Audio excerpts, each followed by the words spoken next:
Welcome, ladies and gentlemen. What I'd like to do is show you how to graph x squared divided by 144 plus y squared divided by 36 equals 1.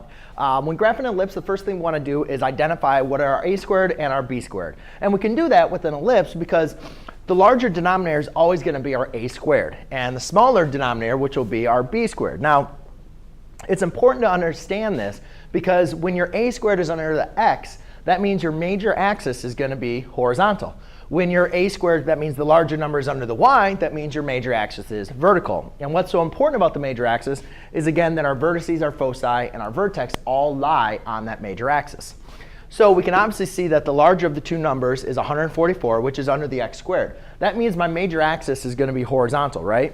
So that also means I can write the standard form of my equation with a squared under x. So it's going to look something like this. X minus h squared all over a squared is equal to plus y minus k squared over b squared equals 1.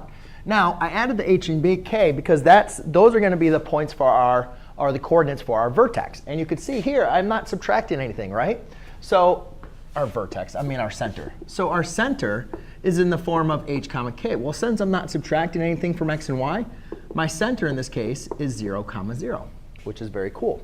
The next thing is let's go and figure out what our a and b and c are. Well, a squared is equal to 144. Therefore, we can say that taking the square root of both sides, a is equal to 12.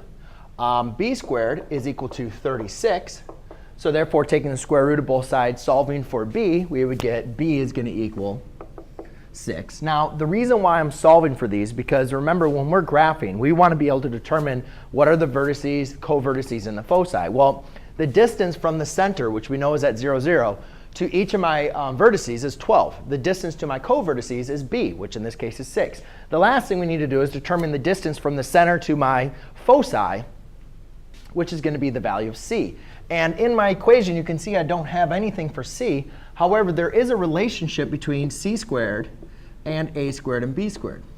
So c squared equals a squared minus b squared. So therefore, now to go ahead and solve, I can say c squared is equal to 144 minus 36. C squared is going to equal 108.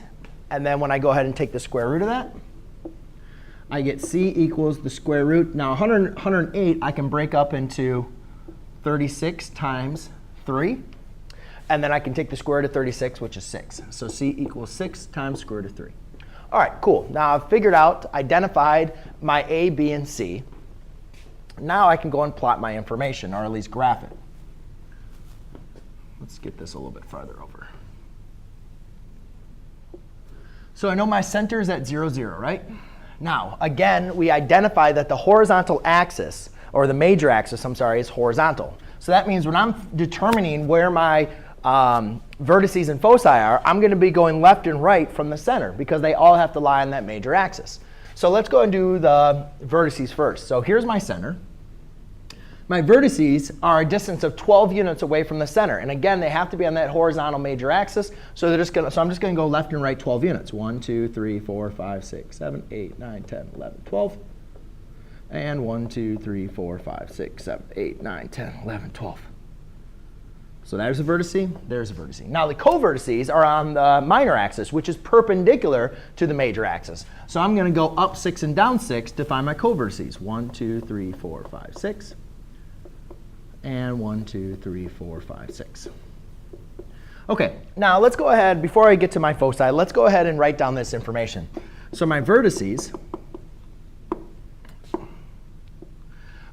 you notice, have the exact same y coordinate as my center. I'm just moving left and right, from the center. So therefore, my vertices are just going to be negative 12, 0, and positive 12, 0.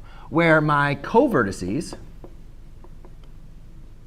have the same x coordinate, but they don't have the same y coordinate as my center. So those are going to be 0, 6, and 0, negative 6. Now again, the foci are going to lie on my x-axis, right, which is represented my major axis.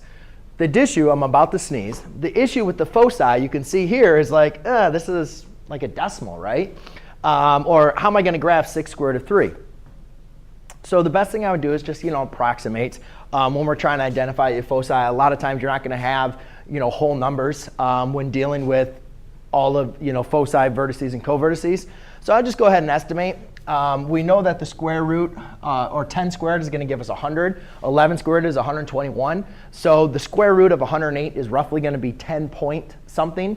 So I'm just going to estimate that. And obviously my graph is not the most accurate anyway. So 1, 2, 3, 4, 5, 6, 7, 8, 9, 10. And I'll just put something right there. There's my foci.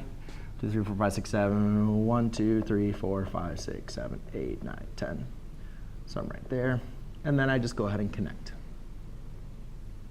And then I can just write my foci. Lastly, again, all we're doing is adding and subtracting square root of 108 or reduced down to 6 square root of 3.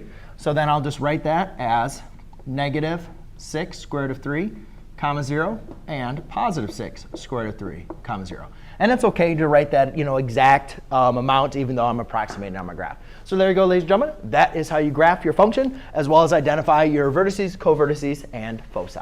Thanks.